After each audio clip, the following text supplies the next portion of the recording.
Le silence du matin de le Murphy's Diner éclatait quand un cuir-veste brut livrait un vicieux coup de pied à une calme père-poitrine. Jamais sachant l'homme calme dans la usée militaire veste était une Delta Force légende dont le tatouage marquait lui comme un des plus mortels opérateurs vivants. Ce qui arrivait suivant laissait tout le monde sans voix. Abonnez-vous à voir comment cela se déroule et commentez où vous regardez d'eux. Je vais aimer dire bonjour à vous juste pour savoir comme loin notre histoire va. Maintenant, plongeons-nous dedans.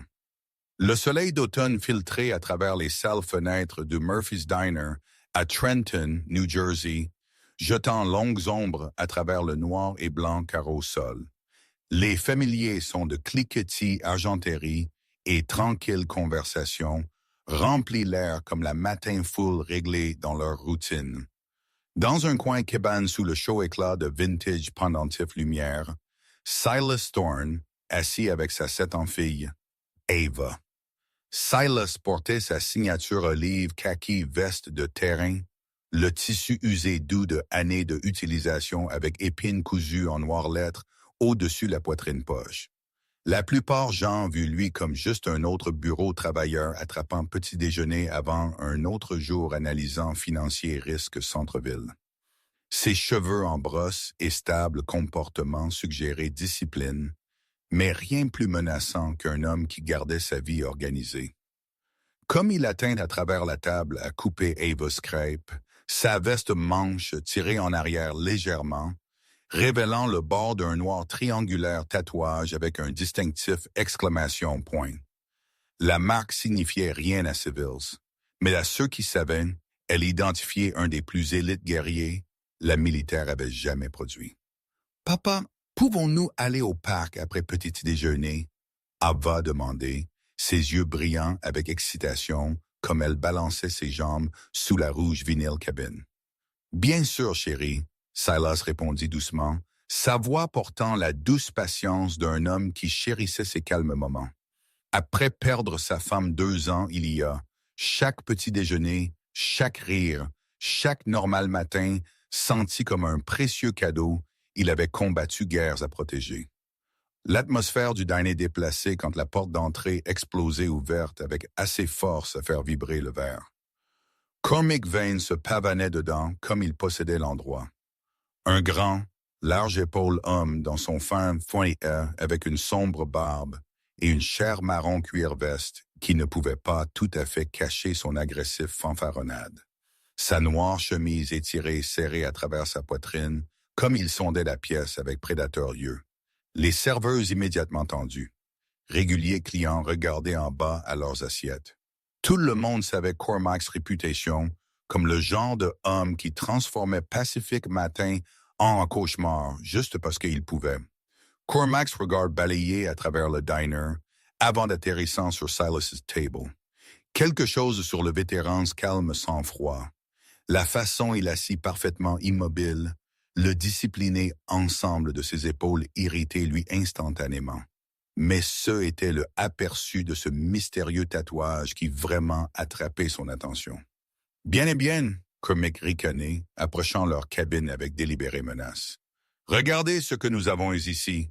Jouants soldats sommes-nous » L'insulte pendue dans l'air comme fumée. Silas's mains immobilisées sur sa café-tasse, mais il ne répondit pas.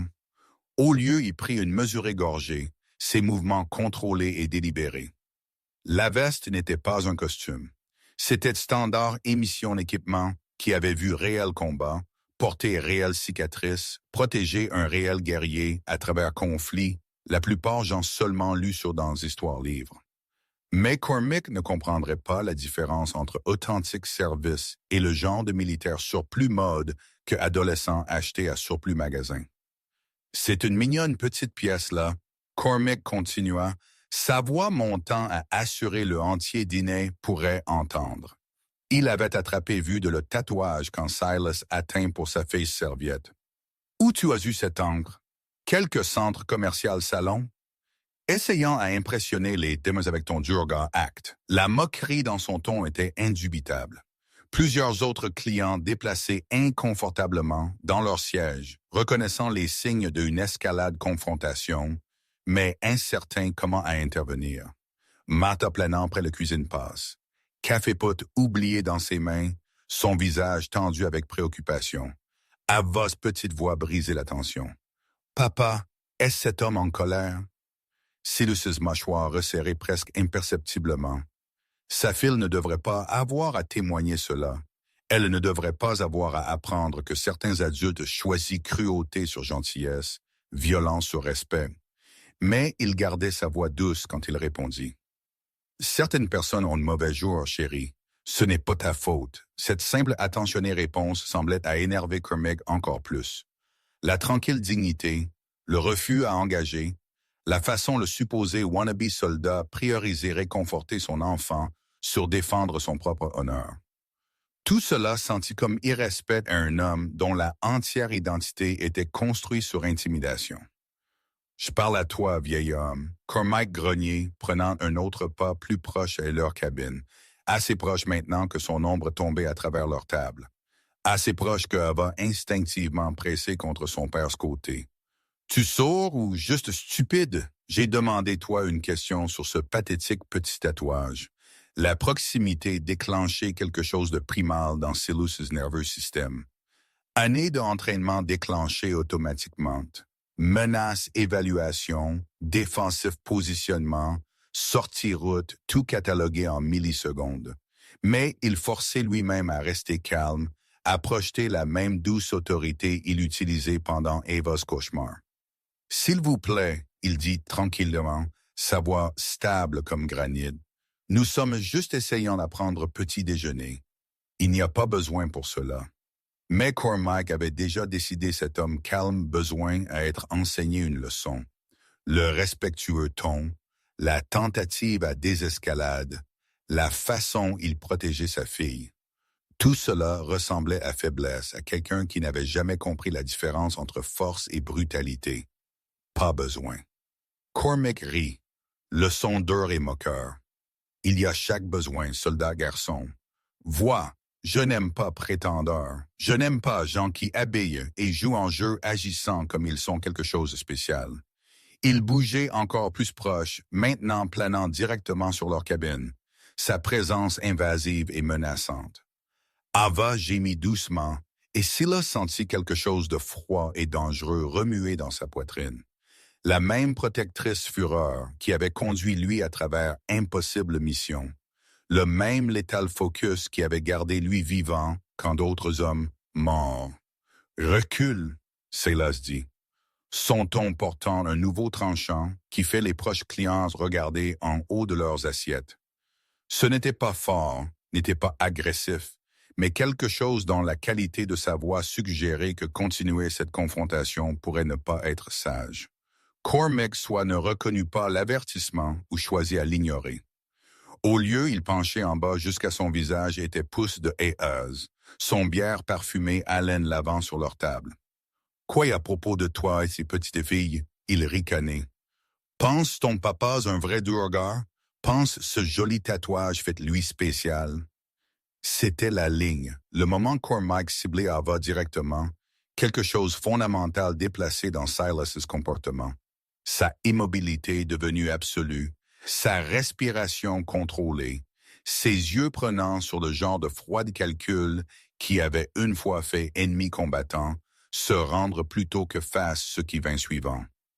Dernier avertissement, Silas dit doucement, « Éloigne-toi de ma fille. » Mais Cormac était ivre de son propre pouvoir, intoxiqué par la peur il vit dans les autres clients' visages. Convaincu que cet homme calme père ne ferait jamais rien plus que émettre vide menace, il avait mal calculé mal. Au lieu de reculer, il redressait et tirait en arrière sa jambe, lançant un vicieux coup de pied visé directement à Silas's poitrine.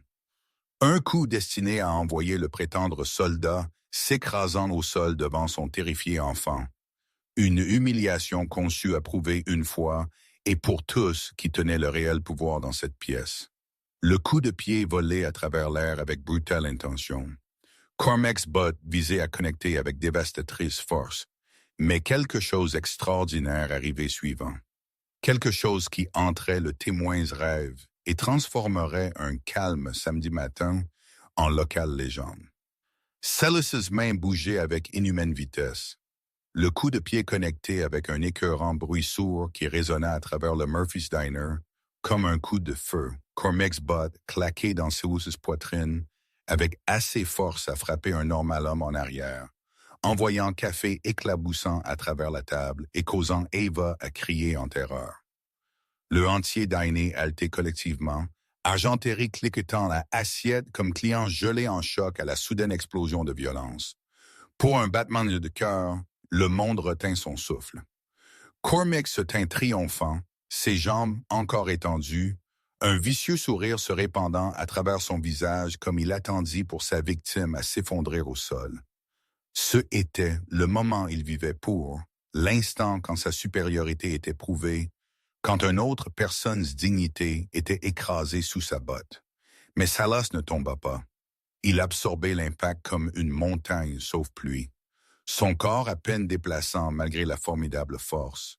Sa main bougeait à stabiliser Ava, qui était tremblant contre son côté, pendant ses yeux restés fixés sur quelques points au-delà Cormac's épaules.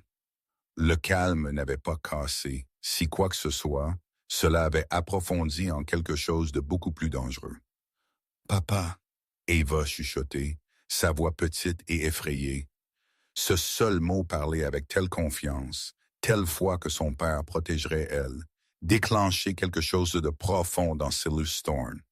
Les prudents murs qu'il avait construits autour de son passé commençaient à s'effriter, révélant le guerrier en dessous. Lentement, délibérément, Silas se leva de son siège. Le mouvement était fluide, contrôlé, portant le genre de prédatrice grâce qui parlait de innombrables heures d'entraînement dans discipline la plupart gens ne pouvaient pas prononcer. Son sac-pied de cadre déplié avec mesurée précision, chaque muscle bougeant avec but jusqu'à il se tint face Cormac à sa pleine hauteur. La température dans la pièce semblait d'abaisser 10 degrés. Parti était de doux père, le calme bureau travailleur, l'homme qui coupait sa falaise crêpe et en parfait triangle. En sa place se tint quelque chose qui fait chaque personne dans ce diner instinctivement reculer. Une figure dont la très présence rayonnait contrôler violence, dont les yeux tenaient la froide intensité de quelqu'un qui avait marché à travers zones de guerre et émergé victorieux. Cormac's sourire vacillait. Pour la première fois, il remarquait la façon Silas portait lui-même, le parfait équilibre, la façon ses mains pendues lâches mais prêtes à ses côtés. Ce n'était pas la posture d'un guerrier de week-end ou un wannabe soldat. Ce était la posture de quelqu'un qui avait tué professionnellement, répété, et sans hésitation quand la mission exigeait cela. « Tu as exactement 5 secondes. » Silas dit, sa voix portant la tranquille autorité d'un homme accoutumé à être obéi sans question. À s'excuser à ma fille et partir. Les mots pendus dans l'air comme une mort-phrase. Martha laissait tomber le café-pot, la céramique se brisant contre le carreau sol. Vieux Pete's journal froissé dans sa blonde noueuse poignée.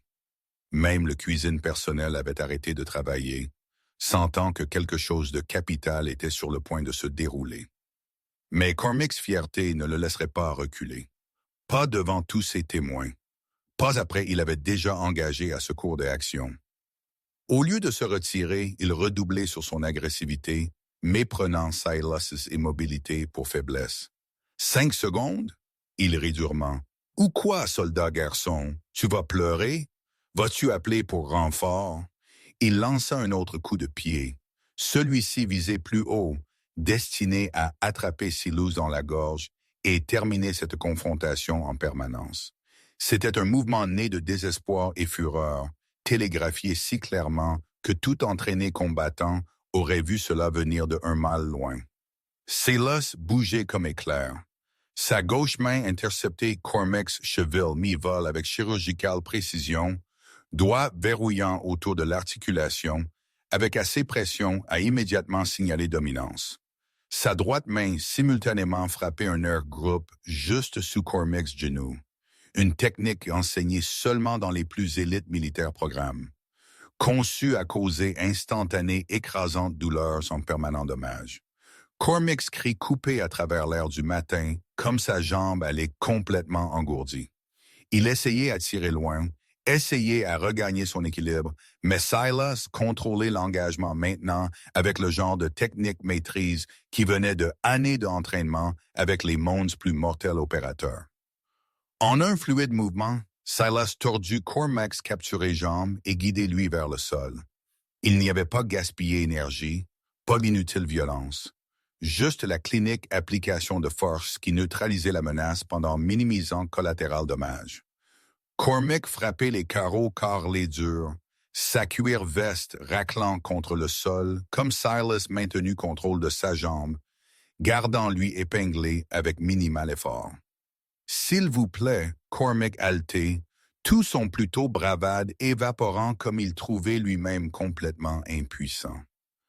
S'il vous plaît, je suis désolé, je ne voulais pas. Tu as effrayé ma fille, Silas dit tranquillement, appliquant juste assez pression à rappeler Cormac qui tenait tout le pouvoir. Maintenant tu es venu dans un lieu de paix et apporté violence. Tu as ciblé un enfant à nourrir ton propre ego. Le entier dîner regardait en stupéfait silence comme ce doux parler père démontrait exactement ce que réelle force ressemblait. Il n'y avait pas rage, pas perte de contrôle, juste la méthodique application de compétences qui avaient été forgées dans conflit, la plupart gens ne pouvaient pas imaginer. La porte d'entrée carillonnait encore et Sheriff Tom Costello entrait dedans, attiré par rapport d'une perturbation. Il prit un regard à la scène, Cormac se tordant sur le sol, Silas debout sur lui avec parfaite sérénité, les terrifiés visages des autres clients, et sa main instinctivement bougeait vers son service-arme. Alors ses yeux trouvaient Silas's visage et son entier comportement changé. Jésus-Christ, y respirait, reconnaissance naissant. Phantom 6. Le militaire indicatif d'appel pendu dans l'air comme une incantation. Silas's yeux clignaient vers le shérif, prenant dans le homme maintien, la façon y portait lui-même. Ancien militaire, probablement armé, possiblement Rangers, basé sur sa tactique conscience et le respect dans sa voix. Sheriff, Silas reconnut avec un léger hochement de tête, maintenant sa prise sur Cormac, mais signalant pas menace à application de la loi. Monsieur, j'ai servi sous colonel Martinez en Afghanistan. Il utilisait à raconter histoire. Sheriff Costanos secouait sa tête en étonnement. Nous tous pensions ils étaient une légende, fantôme équipe opération qui jamais officiellement arrivé. Il regardait en bas à Cormac, qui était encore gémissant sur le sol, puis retournait à Silas avec quelque chose approchant crainte révérentielle. Quoi est arrivé ici? Cet homme agressé, moi devant ma fille. Silas dit simplement. J'ai répondu avec appropriée force. Le shérif s'entraînement déclenché. Il sondait la scène professionnellement. Le renversé café, Ava's larmes tachées visage, les témoins tous hochant leur accord avec Silas's version des événements. Alors il regardait à Cormac qui avait terrorisé cette communauté pour moi sans conséquence et fait sa décision. Cormac Vane, il dit formellement, produisant menottes de sa ceinture. Tu es sous arrestation pour agression. Tu as le droit de rester silencieux. Comme le shérif prit Cormac en garde à vue, Silas finalement relâchait sa prise et reculait. Le légendaire opérateur commença à s'estomper, remplacé graduellement par le doux père qui avait commencé ce matin, voulant rien plus que crêpes et dragons histoire. Papa, Ava's petite voix appelée, incertain et effrayé. Silas immédiatement agenouillé à côté de leur cabine, ses mouvements doux et rassurants. Je suis ici, chérie. Tout est bien maintenant. Elle jetait ses bras autour de son cou et il tenut elle proche, sentant son battement de cœur graduellement ralentir contre sa poitrine. Ce était ce qui importait. Pas la reconnaissance dans le shérif yeux. Pas les chuchotées conversations déjà commençant parmi les autres clients, mais ce moment de confort entre père et fille. Était cet homme vraiment mauvais? Elle chuchotait contre son oreille. Certaines personnes font le mauvais choix, Silas dit attentivement. Mais bonnes personnes ne laissent pas de mauvais choix blesser les gens ils aiment. Il se tint lentement, le vent Ava avec lui et atteint pour son portefeuille. Martha approchait hésitamment, encore secouée par ce qu'elle avait témoigné. « Monsieur, votre petit déjeuner est sur la maison. » Elle balbutiait. « Après ce que vous juste fait pour nous tous. »« Merci, » Silas répondit tranquillement. « Mais je toujours paie mes dettes. » Il plaçait un vin sur la table, assez à couvrir leur repas et un généreux pourboire, et ramassait Ava's veste. Comme il préparait à partir, Sheriff Costanos approchait un final temps. « Monsieur, si vous jamais avez besoin de quelque chose, il dit, étendant sa carte de visite, n'importe quoi du tout, cette communauté vous doit. » Silas acceptait la carte avec un hochement de tête, mais dit rien. Il n'avait pas intérêt à devenir un local héros ou échanger sur son militaire service pour spécial traitement. Il était juste un père qui avait protégé sa fille, rien plus. Comme il marchait vers la porte, les entiers dîner regardaient en respectueux silence. Mots se répandraient rapidement à travers cette petite New Jersey communauté. Pas la sensationnalisée version qui grandirait avec chaque raconté, mais la simple vérité que réelle force souvent portait les plus modestes visages. Oushabar. Dehors, la matinée d'automne continua inchangée. Voitures passaient par. Joggers suivis leurs usuelles routes et vie procédait comme si le monde n'avait pas juste témoigné une légende sortir des ombres. Ava tirait sur sa veste comme ils marchaient vers leur voiture. « Papa, allons-nous encore au parc à chercher des dragons? » Silas sourit, la tension finalement quittant ses épaules. « Bien sûr que oui, chérie. Nous avons quelques très importants souhaits à faire. Derrière eux, le Murphy's Diner lentement retourné à normal. Mais l'histoire de l'homme calme dans la usée militaire veste deviendrait partie de local folklore. Et quelque part dans l'arrière de leurs esprits, chaque personne qui témoignait ce matin portait la même profonde leçon. Vrai pouvoir ne annonce pas lui-même avec fanfaronnade et menace. Il s'assied tranquillement dans coin cabinet coupant crêpes pour petits-enfants et seulement émerge quand innocence besoin protection. Abonnez-vous à voir comment cela se déroule et commentez où vous regardez de. Je vais aimer dire bonjour à vous juste pour savoir comme loin notre histoire.